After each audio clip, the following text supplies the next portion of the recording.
Bismillahirrahmanirrahim. Assalamualaikum warahmatullahi wabarakatuh. Anak-anak kelas 8 yang dirahmati Allah, Alhamdulillah pada kesempatan kali ini kita dipertemukan oleh Allah dalam kegiatan pembelajaran matematika di SMPT Salman Al Farisi. Baik, anak kelas 8, kemarin sebelumnya kita sudah melewati PTS bersama ya, yaitu penilaian tengah semester yang materinya Pitagoras dan lingkaran. Oleh karena itu dua materi itu kita anggap sudah selesai gitu ya. Dan bagi yang masih remedi, silahkan untuk mengerjakan remedi yang sudah Ustadz upload di Google Classroom gitu ya. Jadi masih ditunggu remedi kalian, maka segera kerjakan dan selesaikan agar nilai yang didapat bisa diperbaiki gitu. Baik anak sekalian, hari ini kita akan masuk ke materi berikutnya ya. Tapi sebelum masuk, mari kita awali dulu dengan membaca kalimat basmalah bersama. 1, 2, 3. Bismillahirrahmanirrahim. Baik anak-anak, hari ini kita akan membahas mengenai bangun ruang isi datar ya. Oke, next. Contoh bangun ruang isi datar. Jadi di kelas 1 dulu kalian pasti tentu sudah mendapatkan bangun datar gitu ya. Bangun datar itu kayak persegi, kayak persegi panjang, terus ada trapesium, ada jajar genjang, ada segitiga gitu ya. Nah, di kelas 8 itu kalian akan mendapatkan bangun ruang sisi datar, yang artinya dia bangun 3 dimensi ya gitu ya. Bangun 3 dimensi, dia memiliki ruang seperti itu. Dia bangun yang memiliki ruang, makanya atau biasa 3D gitu ya kalau kalian menyebutnya. Nah, ini sisinya datar, yang artinya dia punya sisi tegak gitu. Contohnya kayak apa? Contohnya yang pertama ini kubus dan balok nih. Contohnya penerapannya di mesin diesel ya. Ini mesin diesel. Tuh. Tuh bentuknya kayak gini. Ini yang atas ini kubus, yang ini balok. Nah, gitu. Kemudian ini prisma nih. Di contohnya di atap ini. Nah, ini ya atap. Biasanya di atap rumah, nah, itu contohnya. Nah, itu kalau ditegakkan jadi seperti, jadi dia bisa terlungkap atau kayak gini, bisa ditegakkan juga. Kemudian yang ini, nah ini punya titik puncak ya, limas. Nah, sekarang nama-namanya, nama-nama bangun ruang sisi datar. Jadi tadi kita sudah mengenal bentuk-bentuknya. Nah, sekarang kita akan belajar nama-namanya. Yang pertama bentuknya seperti ini, yang kedua seperti ini. Nah, kemudian ini. Oke, yang pertama ini namanya kubus. Nah, biasanya kayak gini ya. Kubus, yaitu dia sisinya panjangnya sama, semua ya panjangnya sama. Tuh, kemudian ada balok. Nah, balok ini dia memiliki panjang dan lebar yang berbeda. Nah, seperti kayak persegi panjang ya, tapi dia ada ruangannya gitu. Balok itu persegi panjang yang punya ruangan, gitulah. Kemudian ini tadi yang atas bawahnya ditutup ya, atau atas bawahnya sama bentuknya, itu adalah prisma segi 4. Loh, Ustadz kok ini ada yang sama kayak balok? Iya, balok itu nama lainnya adalah prisma segi 4. Itu nama lain balok. Tuh, jadi hampir sama. Nah, terus kalau kubus gimana, Ustadz? Kalau kubus itu beda, gitu ya. Prisma itu dia memiliki panjang yang berbeda dengan alasnya. Nah, memiliki ukuran panjang yang berbeda dengan ukuran alas, maka balok termasuk. Tapi kalau kubus itu bisa disebut prisma juga, tetapi dia memiliki panjang yang sama semua, sehingga dia tidak bisa disebut dengan prisma. Gitu ya.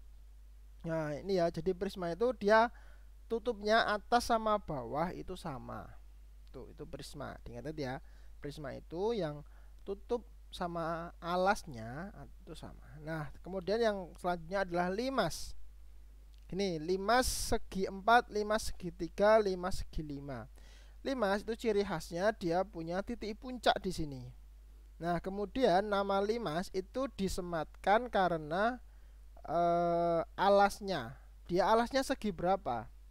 Kalau ini 5 segi 3 karena alasnya segi 3. Yang ini 5 segi 4 karena alasnya segi 4. Yang ini juga 5 segi 5 karena alasnya segi 5. Gitu ya. Next. Nah, sekarang apa yang dimaksud dengan kubus dan balok? Nah, tadi kan kita sudah tahu bentuknya ya. Kubus apa, balok apa. Nah, kubus itu merupakan bangun ruang yang dibatasi oleh 6 buah bangun datar berbentuk segi 4 dan kongruen. Kongruen di sini artinya sama ukurannya. Ya, dari segi apapun sama. Itu kongruen ya. Kongruen itu sama. Kemudian balok itu merupakan bangun ruang yang dibatasi oleh 3 pasang bangun datar berbentuk segi 4 yang kongruen juga dan sejajar. Nah, maksudnya 3 pasang itu ya, itu artinya depan dan belakang sama, kanan dan kiri sama, kemudian bawah dan atas itu sama. Nah, itu ada 3 pasang yang kongruen dan dia sejajar. Itu dia sejajar. Sejajar itu maksudnya kalau misalnya kalian berdiri sama teman kalian sejajar, nah itu tingginya itu sama gitu ya, tingginya itu sama, bawahnya juga sama. Nah, itu sejajar. Ya, itu dimaksud dengan kubus dan balok. Next, sekarang apa yang dimaksud dengan prisma dan limas? Nah, coba lihat itu prosesnya. Nah, itu prisma. Prisma apa prisma? Prisma adalah, coba lihat. Prisma adalah bangun ruang yang dibatasi oleh 2 bangun datar yang kongruen dan sejajar serta bidang lain sebagai sisi tegak. Nah, ini ya. Jadi dibatasi oleh 2 bangun datar yang kongruen. Jadi sama, ukurannya sama. Atas sama bawah itu ukurannya sama. Dan sejajar, jangan lupa. Jadi nggak mungkin ketika kayak segitiga ini satunya menghadap ke sini, satunya menghadap ke sana, nggak bisa gitu ya. Jadi dia hadapnya pun harus sama. Itu kongruen dan sejajar. Serta bidang lain sebagai sisi tegak. Nah, sisi tegak itu yang mana? Ini. Tuh, ini sisi tegak. Gitu ya. Nah, itu sisi tegak. Jadi kalau kalian disuruh mencari sisi tegak dari sebuah prisma, itu adalah sebenarnya yang ini. Sisi tegak. Tuh, walaupun dia tiduran gitu ya, tetap dia adalah sisi tegaknya gitu. Nah, sekarang limas. Apa itu limas? Nih, limas adalah bangun ruang yang dibatasi oleh sebuah bangun datar sebagai alasnya dan sisi tegak yang bertemu pada satu titik. Inilah yang disebut namanya titik puncak. Ini ya, titik puncak yang atas. Ya, bangun ruang yang dibatasi oleh sebuah bangun datar. Jadi ini yang bangun datar yang bawah ini sebagai alas dan sisi tegak. Nah, ini bedanya kalau sama prisma adalah limas ini sisi tegaknya mengacu pada satu titik saja. Tetapi kalau prisma itu dia mengacu pada sudut yang sama dengan alasnya gitu. Jadi titik sudut titik-titik yang dia ada banyak gitu ya, tergantung dengan bangun datarnya. Tapi kalau limas, apapun bentuk alasnya, dia tetap sisi tegaknya itu mengacu pada satu titik saja. Tuh. Nah, sekarang kompetensi dasar itu adalah hal-hal yang harus kalian ketahui dan nantinya ini bisa digunakan atau bisa nanti bisa keluar pada saat ujian-ujian atau ulangan-ulangan gitu. Nah, indikatornya adalah menyebutkan unsur-unsur kubus, balok, prisma, dan limas, baik itu rusuk, bidang sisi, diagonal bidang sisi, diagonal ruang, dan bidang diagonal. Lalu membuat jaring-jaring kubus, balok, prisma, dan limas. Tentu kalian sudah pernah dapat ini di SD gitu ya. Khususnya di kelas 5 itu bangun ruang sudah pernah diajarkan. Tapi di sini kita ulangi lagi untuk memperdalam pengetahuan tentang bangun ruang itu. Next. Nah, sekarang tak kasih tahu terkait bagian-bagian atau unsur-unsurnya. Nah, ini harap dicatat untuk mengingat-ingat karena bisa jadi ini keluar. Nah, gitu. Simple, tapi kalau nggak dicatat juga lupa juga nanti. Apa aja itu? Sisi, rusuk, titik sudut, diagonal ruang, dan diagonal bidang. Nah, dan kemudian bidang diagonal. Contohnya di balok ini ya. Balok. Sisi itu yang mana sih? Coba lihat. Nah, itu. Sisi itu yang tuh ditandai pakai merah itu. Itu namanya sisi. Kemudian rusuk. Nah, rusuk yang mana rusuk? Nah, itu. Rusuk yang pinggir itu, yang kedip-kedip itu ya, rusuk. Kemudian titik sudut. Nah, itu titik sudut. Jadi yang pertemuan antara beberapa rusuk. Lebih dari satu intinya. Itu. Lebih dari satu itu disebut dengan titik sudut. Kemudian diagonal ruang. Nah, itu diagonal ruang itu. Nah, kemudian diagonal bidang. Nah, itu diagonal bidang itu adalah seperti halnya yang sebuah bidang atau sebuah apa ya, sebuah bangun datar yang miring di dalam bangun ruang tersebut. Nah, ini ya. Ini bukan ini. Diagonal bidang itu diagonal sisi, maaf. Dia adalah diagonal yang berada pada sisinya, pada sisi dari sebuah bangun ruang. Mohon maaf, jadi gitu. Nah, jadi dia hanya garis ini. Nah, jadi belum tentu membentuk sebuah bidang ya. Nah, itu. Jadi dia cuman garis aja, garis miring, diagonal sisi. Terus yang terakhir adalah diagonal bidang. Nah, ini dia diagonal bidangnya. Ini yang tadi Ustaz maksud dengan bidang yang membentuk sebuah kemiringan dalam bangun ruang tersebut. Itu adalah bidang diagonal. Kalau diagonal sisi itu garis pinggirnya, garis yang membentuk ini ya, di bagian sisinya. Jadi ada banyak sebenarnya, tergantung dari sisi mana yang akan kita ambil. Ini mungkin dari sisi sebelah kanan, tapi sisi sebelah depan ada nggak? Ada gitu. Ada juga sisi sebelah depan, belakang, atas, bawah. Gitu ya. Yang ini kan kanan sama kiri. Gitu ya. Itu terkait unsur-unsur dalam bangun ruang. Letaknya di mana saja dan bentuknya kayak apa, gitu ya. Next. Nih, kalau ada contoh soal seperti ini, dengan memperhatikan sebuah kubus atau balok, berapakah banyaknya sisi, rusuk, titik sudut, diagonal ruang, diagonal sisi, dan bidang diagonalnya? Maka selanjutnya coba lihat tabel berikut ini. Coba ya. Jadi kalau ada soal kayak gitu, cara jawabnya gimana? Cara jawabnya coba lihat di sini. Jadi tak kasih tahu dulu. Ustaz kasih tahu dulu ya. Yang pertama kubus. Kubus itu punya sisi berjumlah 6. Rusuknya ada 12. Titik sudutnya ada 8. Terus kemudian diagonal ruangnya ada 4. Diagonal bidangnya ada 12. Dan bidang diagonalnya ada 6. Nah, nanti coba kalian ini ya, gambar. Kemudian kalian coba identifikasi di bangun ruang tersebut apakah betul yang disebutkan di sini itu jumlahnya pas, gitu ya. Nah, itu untuk mencari unsur-unsur yang ada di dalam bangun ruang tersebut. Kalau Ustaz hanya menyebutkan kayak gini kan kurang ini ya. Nah, coba nanti kalian untuk ini langsung mempraktekannya langsung untuk mencari di situ, gitu ya. Oke. Itu kubus. Kalau dibalok, nah ada di sini 6, 12, 8, 4, 12, 6 hampir sama ya. Kemudian prisma segitiga, sisinya 5, rusuknya ini ada 9. Apakah betul? Ini prisma segitiga. 1, 2, 3, 4, 5, 6, 7, 9. Oh, sama. Oke. Titik sudutnya 6, diagonal ruangnya 0. Dia nggak punya diagonal ruang ya. Kemudian diagonal bidangnya ada 6 juga. Kemudian diagonal bidang itu diagonal sisi. Diagonal sisinya ada 6, bidang diagonalnya juga ada 6. Oke, seperti itu. Kemudian prisma segi 4. Sisinya ada 6, rusuknya ada 12, titik sudutnya ada 8, diagonal ruangnya ada, bentar, ada berapa? Ada 4 ya.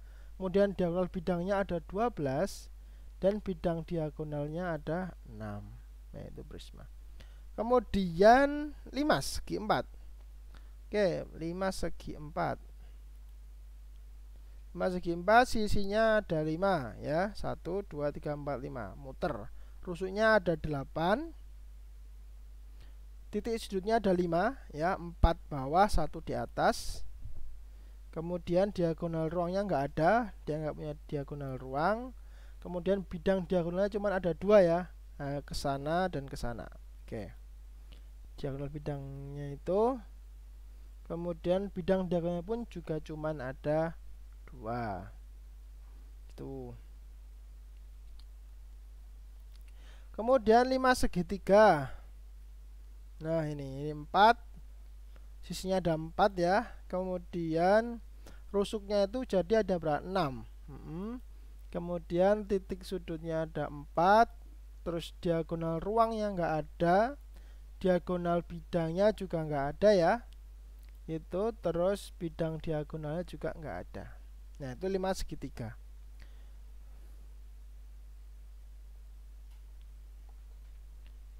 Gitu. Nah, ini rusuk mendatar horizontal dan rusuk tegak vertikal. Rusuk mendatar horizontal itu tuh kayak ini sisinya dari bidang diagonal. Ya, dan rusuk tegak itu yang ini. Jadi bedakan. Ini di situ. Gitu ya. Nah, sekarang jaring-jaring. Nah, tadi kan ada jaring-jaring ya. Nah, sekarang gimana sih membuat jaring-jaring itu? Gitu. Jadi dari sebuah bangun datar, bangun ruang sisi tegak. Bangun ruang sisi tegak itu adalah gini membuatnya itu. Jadi dia itu kayak membongkar sebuah bangun ruangnya. Jadi dibongkar. Nah, jadi dibongkar. Gitu. Jadilah ini jaring-jaring kubus itu seperti ini. Jaring-jaring kubus yang biasa, tapi bisa nggak kotaknya ini dipindah? Boleh. Jadi ada banyak macam, tapi harus hati-hati ya, mindahnya nggak boleh asal. Ketika mindah, ketika dikembalikan ke kubus lagi itu harus bisa menutupi semua sisi dari kubusnya. Jangan sampai kita mindah mindah dari ininya, kotaknya ini dipindah tapi kok malah ada satu sisi yang tidak tertutup. Nah, itu hati-hati. Gitu ya. Kemudian jaring-jaring balok. Seperti apa jaring-jaring balok? Seperti ini. Hampir sama kayak kubus, tapi dia panjangnya beda. Nih, panjangnya beda. Ini sama ini beda ya. Ini agak panjang, ini enggak. Gitu. Tapi ini sama ini itu sama. Ya. Sisi ini sama. Rusuk ini sama ini itu sama. Oke, sekarang jaring-jaring prisma. Sekarang coba dibuka. Set. Nah, itu. Tuh. Coba dilihat pergerakannya ya. Nah, kayak gitu. Inilah bentuk dari jaring-jaring prisma. Ya, jadi yang segitiganya sebagai itu kalau kita kita tutup gitu ya, itu kayak kembali ke prismanya gitu. Jadi bentuknya kayak gitu. Digambar ya, nanti di buku catatan jangan lupa. Nah, macam-macam jaring-jaring kubus yang dapat dibuat. Nih, bentuknya kayak gini juga bisa. Terus, coba buat yang lain. Kayak gini. Nah, gini. Kemudian seperti ini. Tuh. Kemudian seperti ini. Itu macam-macam jaring-jaring kubus. Nah, bersama. Tuh, kayak gini juga bisa. Ya. Jadi macam-macam. Yang penting adalah ketika nanti dikembalikan di bentuk awalnya itu bisa menutupi semua sisinya. Nah, kayak gini. Gitu, anak sekalian.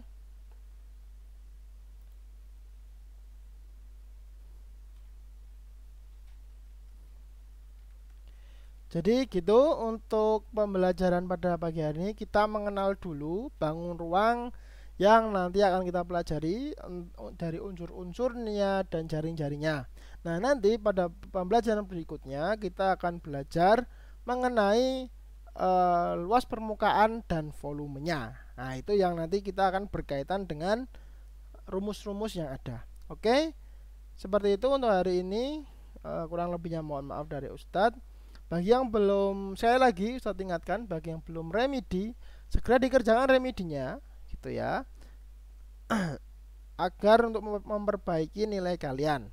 Terus yang kedua, silakan ini dicatat di buku catatan masing-masing.